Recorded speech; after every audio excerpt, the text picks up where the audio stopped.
Nasreen MQM राब्ता committee जे अगवाणनि कराची अंदर street crime ते गिणती जो इज़हार कंदे चयो आहे त आसिफ ज़रदारी ऐं वज़ीर आज़म साहब किथे आहे टारगेटेड ऑपरेशन। मुराद अली शाह घरू वज़ारत छो पाण वटि रखी वेठो आहे।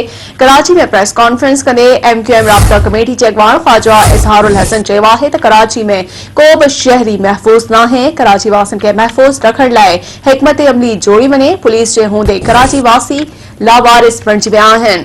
ख्वाजा इज़हारुल हसन जो चवणु आहे त वरी वज़ीर खान ने घरू वज़ारत हली आहे ऐं नई सूबो कराची पुलिस जा ऑफिसर सियासी थी विया आहिनि। पुलिस खे कॾहिं बि सियासी न हुजणु घुर्जे।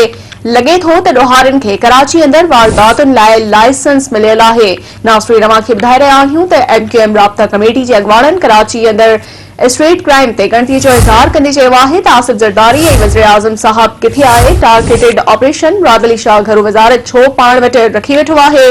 कराची में प्रेस कॉन्फ्रेंस कंदे MQM राब्ता कमेटी जे अगवान ख्वाजा इज़हारुल हसन चयो आहे त कराची में को बि शहरी महफूज़ नाहे।